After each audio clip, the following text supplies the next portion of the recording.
Welcome, everyone, to the first ever episode of the Atlanta Real Estate Podcast, the show where we explore the stories behind the people and personalities that make up Atlanta real estate. We interview top producing agents, mortgage lenders, builders, contractors, investors, and everyone in between to share their secrets of success and meet the key players driving the Atlanta housing market. I'm your host, Mike Lacey. I'm a top producing real estate agent with Sotheby's International Realty, in addition to being a real estate investor in the Atlanta area. In today's episode, you will hear the story of Brian Kostrinsky. Brian is a mortgage loan officer with over 10 years of experience and over $250 million in loans originated. Brian also owns a few high-end properties in Old Fourth Ward, and he tells us a little bit about his investing strategy using luxury homes. Brian is a super smart guy and has a lot of insight into building a book of business, how to make it in the loan officer game, and how to use financing as your strategic advantage if you're looking to build wealth in real estate. So if any of those topics sound interesting to you, you are going to absolutely love today's episode. So without further ado, let's get into the show. Brian, thank you so much for joining us on the first ever episode. Thanks for having me, Mike. Happy to be here. Glad to be a part of the show. Looking forward to answering any questions you have and, educating everyone on what they want to hear. Awesome. Yeah, no, I'm sure it's going to be great. So I want to start off with just sort of the background. I guess talk to me about how you got started in real estate as a loan officer. It's a funny story, actually. I thought I might write a book about it one day because Really? It's like, I graduated from college a year before you in 2011. Most people know that 06, 07, 08, even a few years after, weren't the best for the mortgage market, the real estate market. So when I graduated in 2011, I moved out to California. My parents had moved from Atlanta to California. It's the only place I had to go. And so what happened was I was looking for a job. It was May of 2011. Couldn't get a finance job, couldn't get an accounting job. That's what I majored in school. So literally started applying on Craigslist for jobs. We got to about October, 5-6 months after I graduated. I'm living at home. I got about $170 in my bank account. I'm going to the casino, playing $40 no-limit hold'em, trying to make $20-40. And I stumble into a mortgage job on Craigslist. It was October 8th was my first day in the mortgage business. And there was 4 of us in the training class. They said to us, "You guys want to sell or do you want to go in operations?" Everybody said, "We just got out of school. This is our first job." That was pretty much a prerequisite of the job, just to have a college degree. And they said, "We'll pay you $14.58 an hour. You're going to work in operations." And then from there, I started, drawing up final loan documents, sending original loan disclosures, packaging things, just kind of going through the motions. Didn't really know what I was doing at the time. I just knew this piece of paper had to go on top of that one, or whatever the boss was telling me. And then about 4 months in, I looked over to the sales side and I go, "These guys are making a lot of money. This doesn't seem that difficult." I said, "I'm still living at home. What do I have to lose right now?" So I got my license, NMLS license, in about 3 or 4 states. I was in California still. And I started selling loans. And my first full month, I funded about $5 million of loans. It was all refinances at the time. Made a bunch of money, got in the car with 2 of my friends, went to Vegas the day I got paid, and the rest is history from there. Well, what happened in Vegas? Oh, we stayed for one night, didn't get a hotel, went to the club, and we're back in California by 4 p.m. the next day. Okay, so you didn't blow all the money that you had just earned? No, didn't blow it all, but, had a good time. Okay, good. So when you were first looking for jobs, you weren't looking just for jobs related to, finance in the real estate world. It was anything finance related that you could find on Craigslist? It was, you search finance, accounting, there wasn't the Indeeds that were of the world that were that popular back then, so it was Craigslist. And I wasn't looking for a mortgage job at all. I was looking for a job to get me out of the house. I didn't even have a car when I started. I had a friend that was in the training class that lived down the street picking me up from work until I made a few paychecks, and then I bought a car so I could drive myself to work, a couple months in. And to Vegas. Yeah, into Vegas, yes. Right. Yeah. All right. So let's go back to what you said a second ago about when you made that jump into sales, because I know one of the hardest things about becoming a mortgage loan officer or a real estate agent for that matter is getting clients and building a book of business, especially when you're starting out and having to earn people's trust, develop relationships, all of that. It can take time. So I'm curious about one, how did you close $5 million of loans in just the first month? And two, how did you kind of continue to grow your book of business getting started? Yeah, so the operations experience for the first couple months was invaluable. I learned the process. I could speak intelligently to it. People, trust when you have confidence over the phone. They can kind of hear it, and they trust you more because it sounds like you know what you're doing, which you do after you learn like that. So the operations was invaluable. And I started in a consumer direct division, which means the company basically buys leads. They drop mail, they advertise on the internet. Leads come in to what's called a customer service representative or a quote unquote flipper, and that person vets for immediately disqualifying questions like, are you in bankruptcy, or things of that sort. If the customer passed the sniff test, this flipper flips the deal to someone with a license, and then we try to close that deal as the licensed loan officer. You want to take as many swings at the plate as you can get. You'd usually get maybe 8 to 12 a day, and you try to convert as many of those as possible. So from there, I took all these leads, and that was for about 2 years I did that. After that, I changed companies, and I was lucky enough to be affiliated with a company that had a partnership with Costco. Pretty much the best lead source on the planet. You got a family of 4 with good credit, homeowners. They love Costco. They trust Costco. So having that on your side, in addition to sounding confident and being educated in the process, allowed me to close a lot of volume in a very short period of time. From there, I was then fortunate enough that rates kept dropping. So what happened? Oh, well, hey, Mr. Borrower, I did your loan 6 months ago. Let me do it again. Oh, your friend? Oh, your family? Oh, now this person's buying a house, that person's buying a house. So I worked for a bank at the time, which when you work for an FDIC institution, you get a 50-state license. You don't have to get licensed in every state.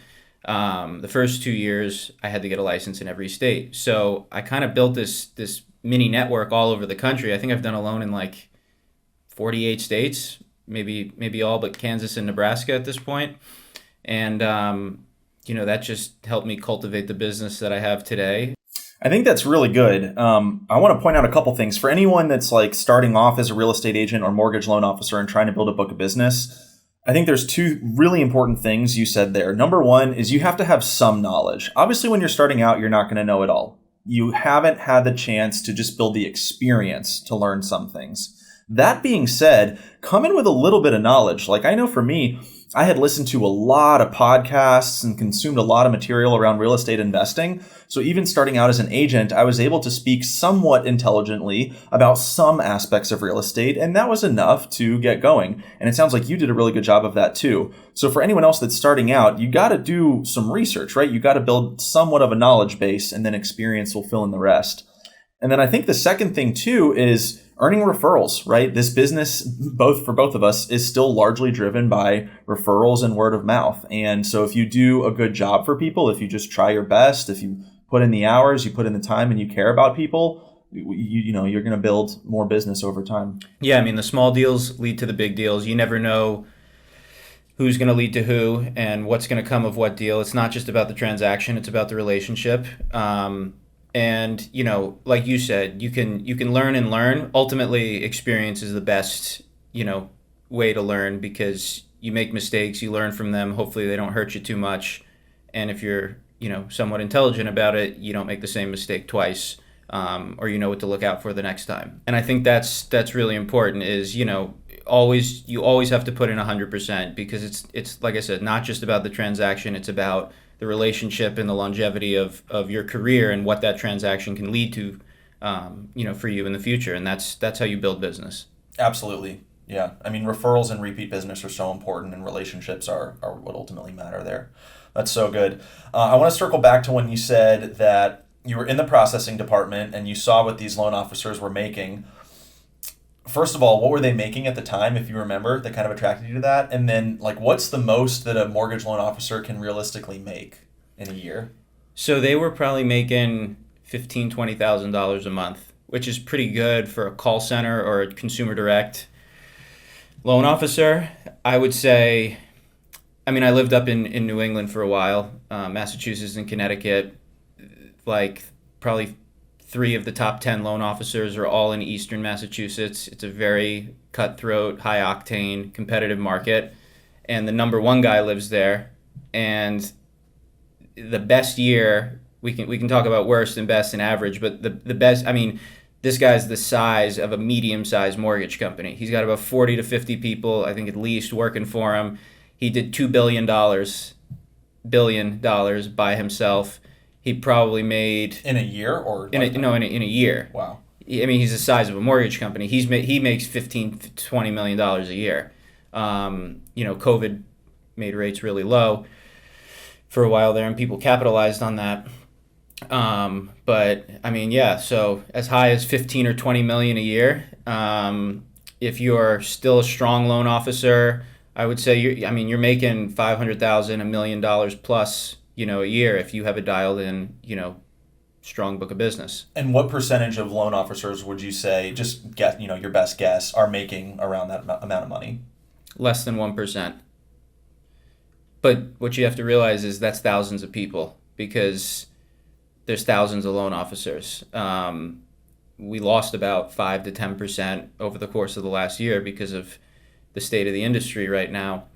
But there's still people doing $50-100 million a year that are good producers, and those people, I mean, they have expenses, they have their marketing expenses, they have their team, but they're grossing maybe $500,000 to $700,000 a year, even in an off year, and so they're still making a living. So I'm sure there are going to be people that listen to this and are thinking about becoming a loan officer, or maybe they're starting out and they want to get to that level.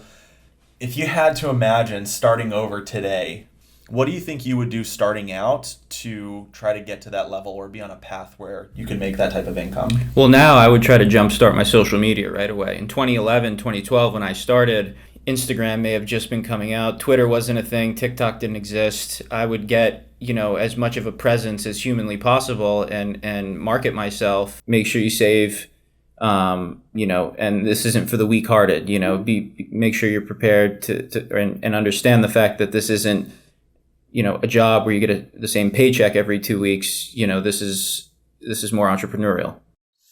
Yeah, I think it's such a good thing for people to understand, and you probably won't fully understand it until you experience big checks coming in and then periods of making very little money. It's very similar and maybe even slightly more extreme on the real estate agent side, but I've experienced it firsthand where, there are months where a good agent will make $30, $40, $50, $100,000 in a month, but they might not close anything for a few months after that. So you have to get really good at managing the finances of it.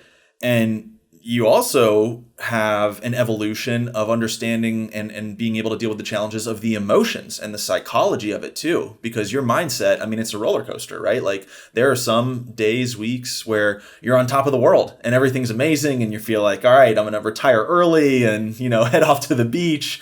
And then a few months later, you're like, oh my gosh, I need to look for a job. So I think that's something that having some awareness that that's what you're signing up for helps. And when you're in it, just reminding yourself like, hey, this is part of the gig, just stick it out, just keep going. That's what it takes to get back to those highs again. Yeah. And look, I mean, if you can't budget that for yourself as a mortgage person, you probably shouldn't be coaching too many people on how to manage their finances and tell them what they can qualify for. If you're not personally, doing well with that yourself. Yeah, that's a good point. What's the most expensive loan you've ever done? I've done some loans around $1.5 million, $2 million. And does your commission on that scale appropriately? Like in real estate, a typical commission is usually, 2.5%, 3% for the most part, regardless of price point. Right. Is it the same in the mortgage loan industry? No.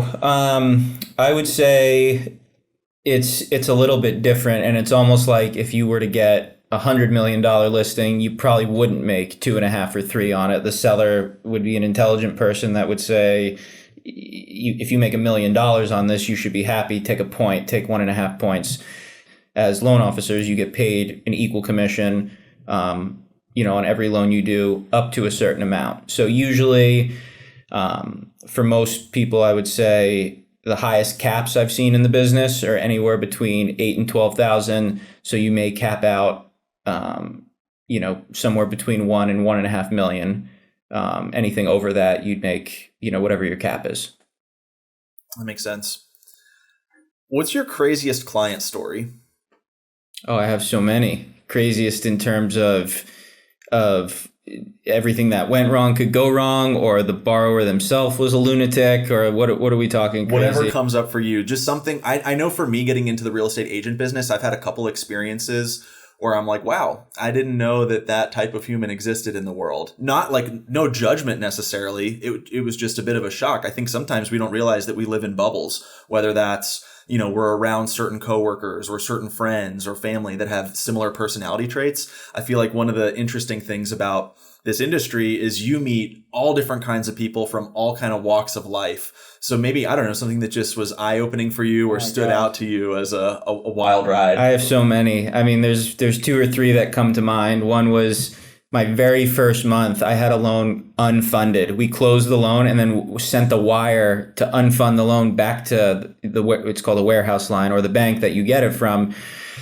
The borrower, to give his cash at closing to the title company, brought his IRS refund check. It wasn't endorsed over to us. It was literally if anyone's gotten a refund before, it's like on a treasury, cashier's check made out to him. We couldn't do anything with it. We called him, we couldn't get him on the phone. We've also had a borrower that's, we got their appraisal back. The appraiser said, I'm not sure if I'm allowed to say this, but I think the borrower was a hoarder. And there were several pictures with just boxes and things stacked from floor to ceiling. So that was a little crazy. And then, I've had to do closings where we had to get a notary at the consulate in Bangladesh one time to complete a closing for a borrower. That was, pretty stressful and costly. So there's all sorts of different crazy. And then there's your classic borrower that just tries to, beat all the life out of you, beat you over the head over the phone, scream at you, totally unreasonable. That first one's really funny to me because I've had a couple of those too. I had someone that wanted to write a check for the down payment at closing. Yeah, folks, you can't just write a check at the closing table. The attorney's not going to accept a check that's not guaranteed for like $50,000. You have to send a wire. I remember someone that was particularly upset about this because their bank was a small local bank in Kansas City. And so on closing day, they're like, what am I supposed to do? Drive to Kansas City to get this wire done? Luckily, it all worked out. But I feel like that's one that's slightly more common. So kind of on the same topic of like just seeing interesting things with people. One thing as a landlord that I've found interesting is peeking behind the curtains when it comes to people's finances. You see some interesting stuff. Did you ever have an instance that just shocked you, either because someone's, spending habits, finance habits, or maybe someone that was making a ton of money in a way that you never thought possible? Do you have any stories that stick out there? I wouldn't say I've seen anything totally like out of the ordinary. I mean, I'd say the biggest surprise is just either how much money some people make, but even more surprising, how little money people make, and how little people save and how much debt that they're in. Yeah, that's fascinating.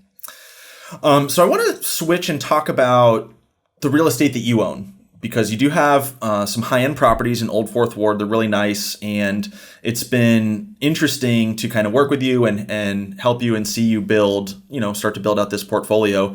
I have a few questions around that. Number one is that you were in the real estate industry for a decent while before buying your first property, right? Was there a particular reason that you waited to buy? I know you were in some pretty high cost of living areas. Had you thought about buying previous to that? Talk to me about what sort of led to buying your first piece of real estate. So I was in escrow twice, which for those of you that don't know, I was in California at the time, so we call it in escrow. This is under contract, same thing. On 2 different condos in Southern California. for various reasons, inspection, HOA concerns, I basically canceled in due diligence with the seller. Sometimes you find things out after you sign a contract along the way, which is why you have these contingencies that are enough of a bad taste in your mouth to forget the deal. So I think I first tried in 2015 for the first time. I was in escrow. It was in the spring. Canceled that one. It was in Huntington Beach. And then I tried again the next year. It was in similar area, Costa Mesa, both condos. And like I said, I think there was mold in one of them. And then there was, which mold by the ocean is a different animal than your regular mold. And then the second one was just a really poorly budgeted HOA and a seller that was unwilling to negotiate. And so after that, I took a break for a couple of years. I mean, I moved to New England, shortly after that. And so, it wasn't until COVID happened where I was like, all right, I'm coming back to Atlanta. I've saved a little bit more money. I can afford something a little nicer.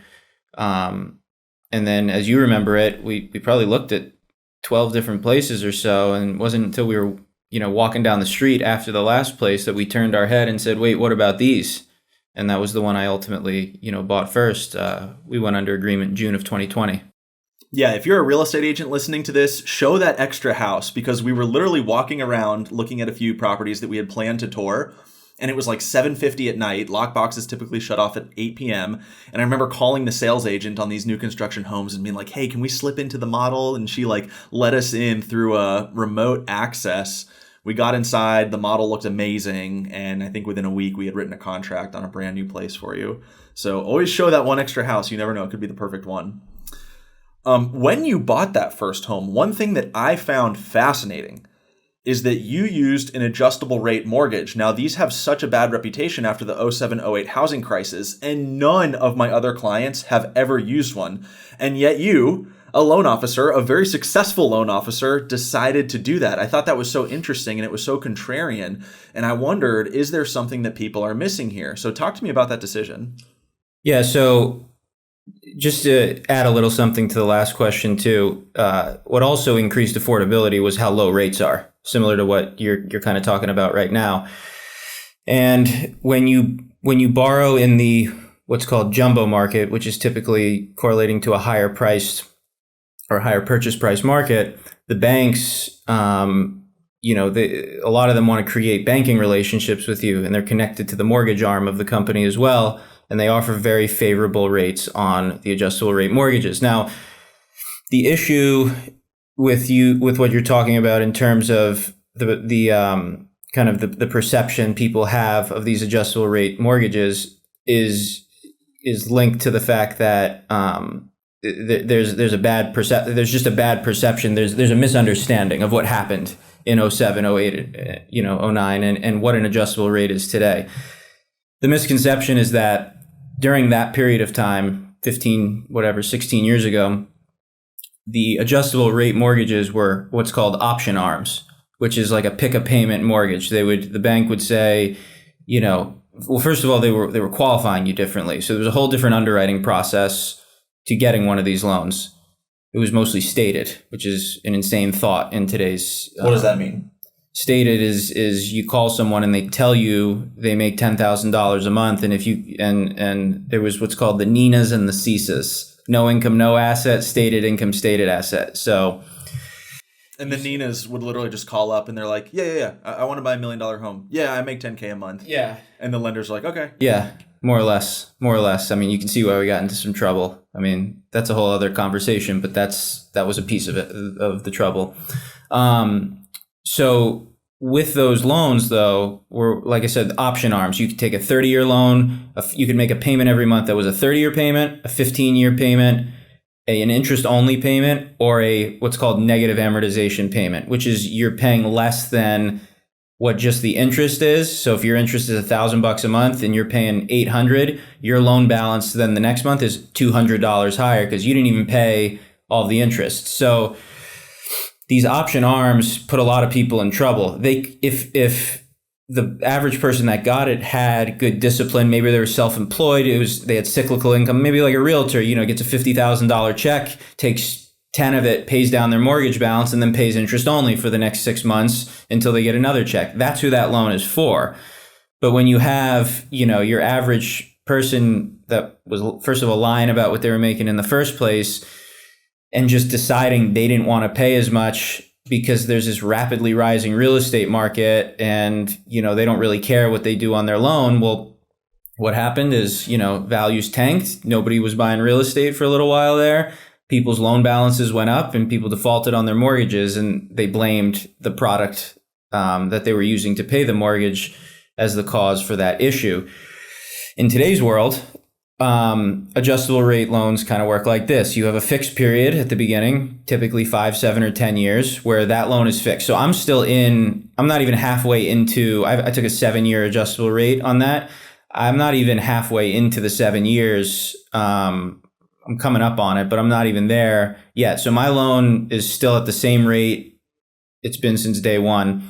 Only after 7 years can it change. I can refinance at any point for the life of the loan, just like any other loan, to get into a fixed loan if I want, or I can see what happens when it adjusts. It may go up, it may stay the same, kind of just a risk I was looking to take after doing the math, because I kind of trust my discipline and management skills with that part of my finances. And so to clarify, the main reason you did it was you got a lower rate. Correct. Than getting a fixed rate. Correct. Okay. I looked at this as I would have to pay a premium to take a fixed rate. I don't want to pay that premium. I'll figure it out at some point over the course of 7 years. And what was the rate that you got? I got 2.25%. Okay, so you had a 2.25% rate, which even when rates were really good, that's still even lower than what most people were getting. I mean, that's insane. Like over the past few years, inflation's probably been 8 to 10%, maybe more, and your debt's only growing at 2%. So you're getting free money just on the financing. You're actually making money just on the financing, because the debt is shrinking relative to inflation faster than it's growing relative to interest. Right. And you have 7 years to figure that out, of whether you want to refinance it or just let it adjust or possibly even sell the place in that time. Yeah, I think I did the math. It would have been $20,000 to $30,000 of extra payment amount over that 7 years. But the other piece of the math is how much do you owe after that 7-year period? And I think I owe about $10,000 to $15,000 less. So I'm paying $20,000 to $30,000 less over 7 years. And even though I'm paying less, I actually have paid down the principal more. I owe less after that same period of time. So you gain in what's called amortization, or the pay down of the loan, while paying less per month. Now, I could have taken a fixed loan at maybe 3%, still super low. But, I decided to go even lower. No, this is great. I think this is something people need to think about more. I want to make a point really clear, especially for people that are interested in investing in real estate. You could have 2 identical homes purchased at the same exact price that could have very different financial outcomes based on how the loan is structured. Let me say that again. You could have home A and home B, same exact home, paid the same exact price, but I might be able to make more profit on one than the other based on how the financing is structured. And if you want to see an example of that, just rewind the past 2 minutes. You explained it. The way that you've structured your loan on this first property, you're going to save $20,000 to $30,000 in less interest payments and have an additional $10,000 to $15,000 in equity based on how your monthly payments are being split up between the principal and the interest. You're getting more principal than you otherwise would have. And so I think it's important for people, even if you're not the most mathematically oriented person, you need to have some basic understanding of how real estate is financed so that you can make more profit just based off the financing, completely irrelevant of what's going on with the property itself. And let me tell you, the other piece of the math was, I knew I wasn't going to live in this townhome forever, right? Like, it's going to be my primary residence maybe for 2 years, 3 years, 5 years, but in one day, this will become a rental property. And so, as we know, rent is usually on a pretty constantly increasing scale. It doesn't really go down, might flatten out a little. But my goal, or my idea, was that This is a calculated risk. If I look at the highest the payment could possibly go up to in year 8, 9, and thereafter, well, what's that unit going to rent for, 7, 8, 9, 10 years after? And if the rental market is still high enough to where the tenant's covering the highest payment I'd ever have on that property after the rate adjusts and the payment goes up, well, then my risk is somewhat mitigated by that. If it doesn't go up, then it's just extra profit at that point. But that was the other part of the calculus. That makes a lot of sense. So basically you're saying because it's going to be such a long time, 7+ years before the rate could even possibly change, it might not, it might stay the same. But if it does go up, by that point, rents will have gone up so much that that'll kind of protect the downside. That's right. Okay. Do you have any other tips or hacks for how people can make more money on a real estate deal, specifically in regards to the financing of it? So ignoring things like renovating a property, converting a house into a multifamily, ignoring the house itself, just talking financing. Any other hacks that you'd recommend for people to be able to make a little extra profit? Yeah, I mean, I think you've done it. I've done it. If you're willing to live somewhere for a year, 2 years, and then you kind of move to, somewhere else, you purchase the first house, with owner occupied financing, which is the cheapest form of financing in terms of rate compared to a second home or an investment property. And if you move to another place, you can get that financing again. Ultimately, it's in the market that, you buy in and where rates are, and making sure you pay attention so you can capitalize on, potentially refinancing, which I know we'll get to a little bit later.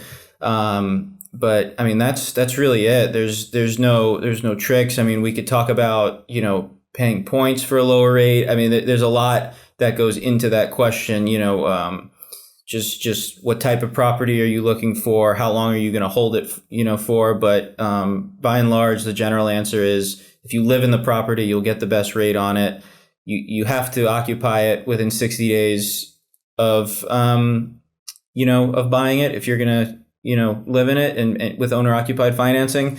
And then you need to live in it for at least a year. You're going to sign a document or an affidavit for that matter, that you attest to doing that.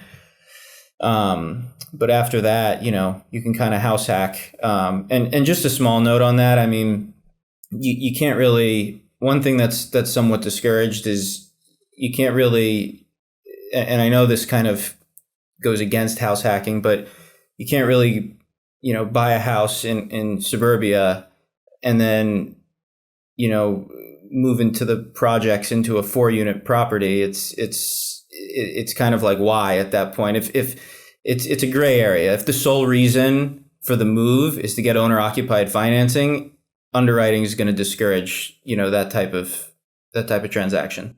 Yeah, I can actually speak to this personally because, my first property was a duplex. And when I was ready to buy the next one, it was, 2 years later at this point. So I'd lived in the property for well more than 12 months.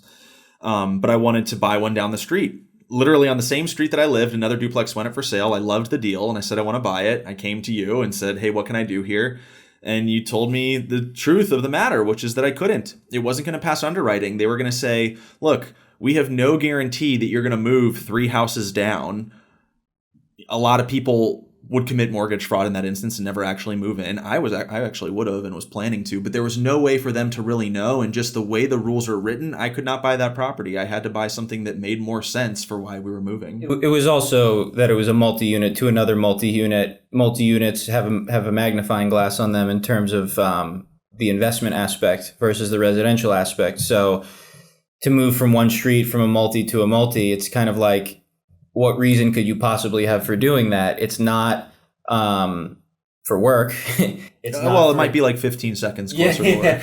It's not for any sort of growth in family size. I mean, the units were fairly, similar to one another. So there wasn't really any justification other than for you to acquire financing with a lesser down payment. And, I would have gladly have done it for you, but, it didn't really pass a sniff test. Yeah. And that is one thing I love about how you operate your business is you're not going to go down a path that you see is going to end in trouble. You're going to let people know up front, hey, this is going to be an issue down the line. I don't think we should even take this route because it's going to blow up. I want to go back to kind of the property that you've bought. So you now own multiple high-end, really nice properties in Old Fourth Ward. What is it about high-end real estate that appeals to you from an investing standpoint? Obviously, these properties are sexy, they're fun, they're really nice. From a wealth building standpoint, though, what do you think are some of the unique advantages for owning luxury real estate? Equity upside versus cash flow. So if you want to make $1,000, $1,200 a month on a property, you can buy one for $300,000 or $400,000, and maybe if rates are low enough, put enough down to where you get that kind of cash flow. I was able to buy these properties while rates were low and leverage a good amount of debt at a very cheap rate or cost. And so basically what I did was I said, I want, if properties go up 10%, I want to make 100, 150,000 on that instead of 30 or 40,000.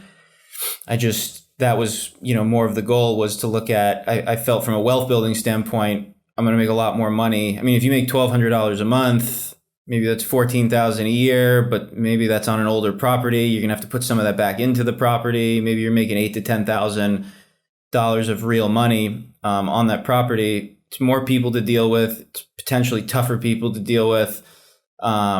So just kind of the equity upside and, having someone pay down a massive piece of debt as a tenant, was really my driving motivation. It makes a lot of sense. I mean, you could think of it as simple as this. If someone were to buy $1 million property and they're able to rent it out for pretty much what their mortgage is, if they just do that for 30 years, they're going to own $1 million asset with no debt on it. And at that point, it's probably double or quadrupled in value. It's probably worth $2 to $4 million. Yeah. So it reminds me of, like, if you were to use a baseball analogy, if you're buying more bread and butter, single family homes or, multifamily in sort of these middle class type neighborhoods, you're the Oakland A's. You're playing Moneyball, right? You're getting walks and base hits and just kind of nickel and diming your way to financial freedom.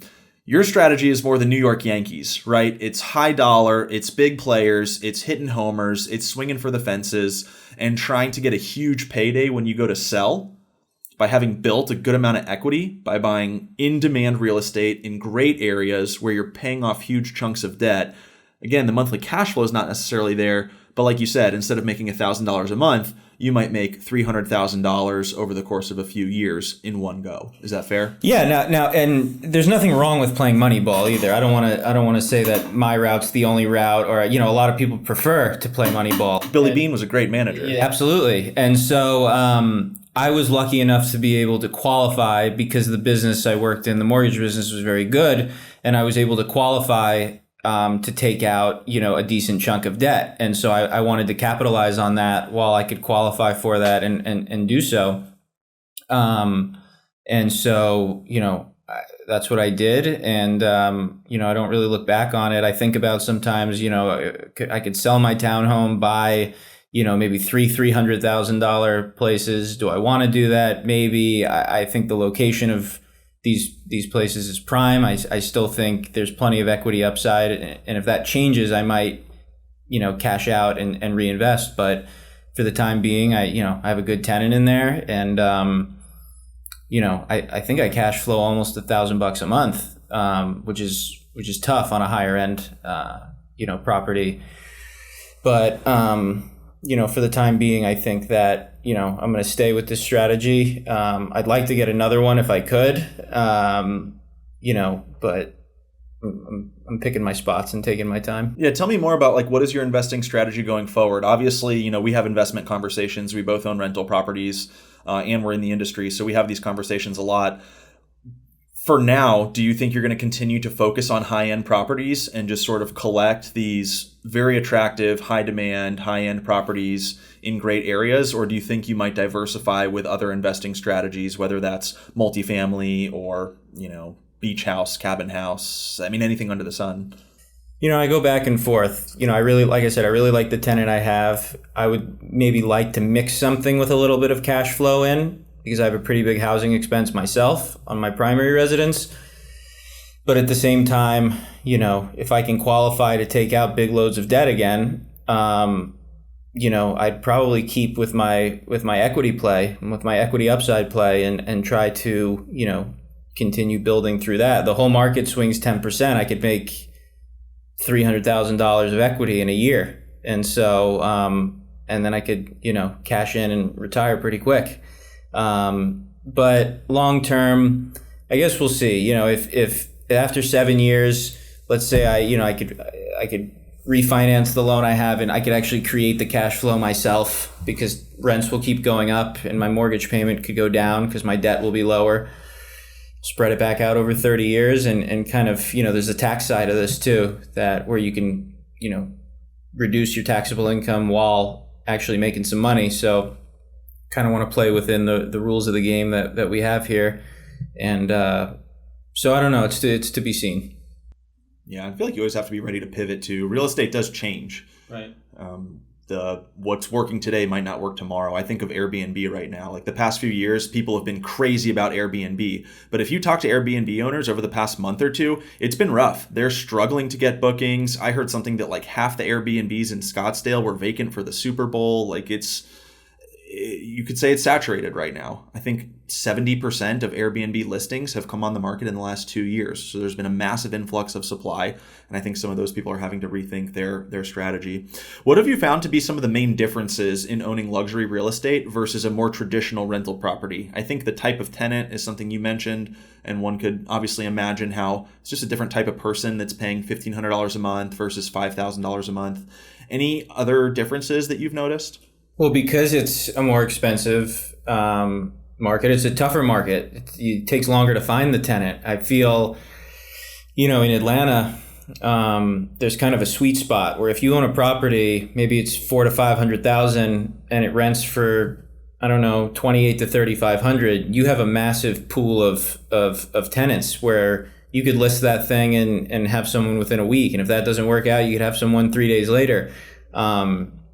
It takes a little bit longer to vet the tenant for the, more expensive market, and to find someone that wants to pay that much in rent that isn't buying a house. If they have a job and they make a bunch of money, why are they paying, so it's a little bit more of a niche, market as well. And that makes it a little tougher. Yeah, it's a really good point.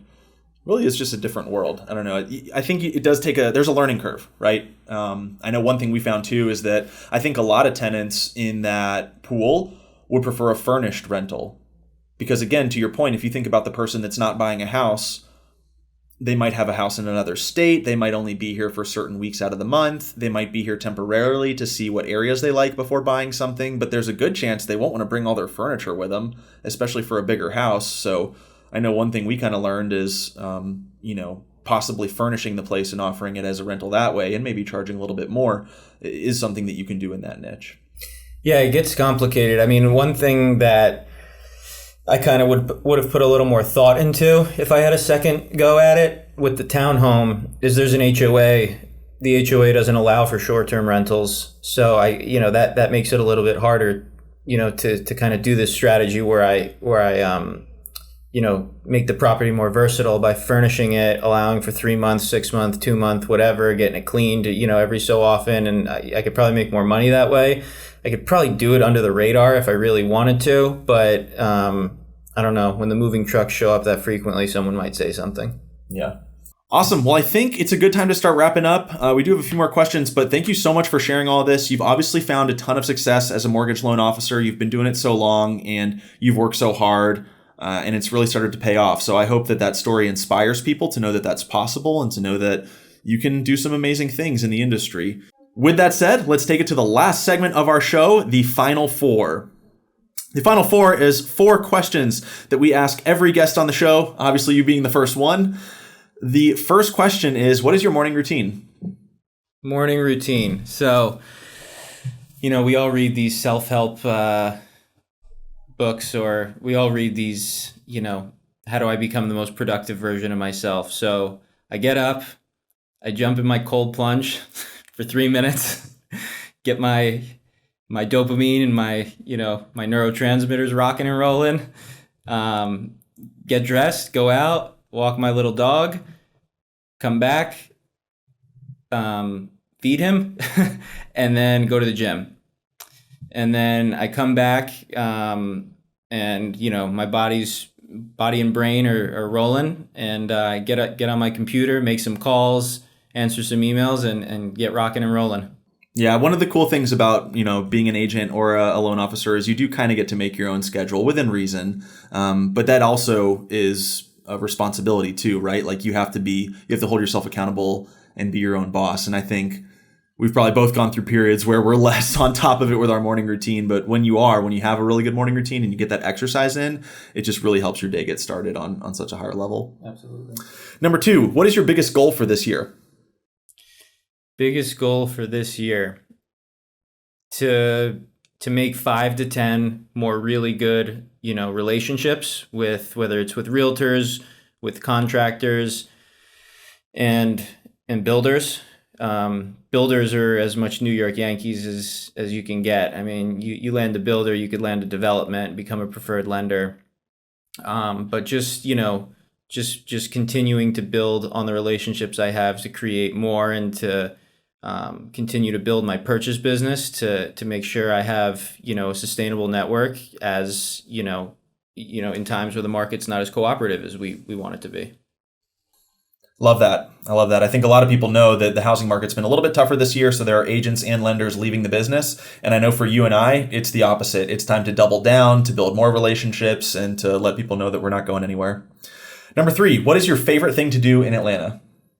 My favorite thing to do in Atlanta is wait for it to be warm outside so that I can go on the Beltline, hang out with my friends, find some good food, and find some good live music too. I like Piedmont Park. I love the Beltline. I love living close to it. Staying active. Yeah, I know that you like to rollerblade on the Beltline, right? Oh, yeah. So if you guys are out there on a Sunday and you see someone blazing past, it just may be Brian Kostrinsky. Number 4, where can people find out more about you or get in touch with you? I'm sure people are going to see this episode and they either need to refinance or buy or connect with you, or they're trying to get into the business. How can they get in touch with you? It's funny because, we get you and I as being in the business we work in, we get a lot of calls from numbers that are not in our phone book. We don't know. There's so much spam going around. We don't know what's real and what's not. And I've developed this expectation, which is a bad expectation, that you can just Google anyone's phone number and it'll show up. But if you Google my phone number, you pretty much can find anything out about me. So Google my name. I mean, you could find my phone number. My email address is just my name at gmail.com. Yeah, there's Zillow reviews. Google my name. There's a lot of different websites. It sounds a little arrogant saying it like that, but it's I mostly say it like that just to say how simple it is to look up someone in the mortgage or real estate business. Yeah, I know you always tell me have people email you, because if it's just a random number, you may not get a chance to call back. Email, text, something where I can identify who they are. Perfect. Well, Brian, thank you so much for joining us on the first ever episode of the Atlanta Real Estate Podcast. You're a longtime friend, super close guy, amazing at what you do. I always, I refer a lot of people to you, and it's not because we're close. It's because you're probably the best lender that I know. So thank you for coming on. Thank you for everything that you do. And I'm sure we'll have you back. So this won't be the last that you guys will see of Brian. Great. No, happy to be here. Thanks for having me, and would love to come back. Awesome. Well, that is it for today's episode. Thank you to everyone who made it this far. Oh my gosh, first episode. If you actually listened to the whole thing, I love you. Thank you so much. I truly hope you enjoyed the show and got something useful out of it. I'm sure you did. Brian is such an amazing guy and has so many nuggets of wisdom. So hopefully there was something in there that you were able to learn. If you enjoyed this show, please do leave us a 5-star review and subscribe to our YouTube channel. We are looking to grow this podcast and pass it along. If you know someone that might be interested in any of the topics we talked about today, please share it with them. We will be posting these once a week and would love any feedback or comments that you all have. We want to make each episode better and better. Lastly, if you are looking to buy, sell, or invest in Atlanta real estate, you can get in touch with me. I'm on Instagram at RealMikeLacey, or you can email me. That's MikeLacey@AtlantaFineHomes.com. Thank you again. I hope everyone has an amazing week, and see you next time.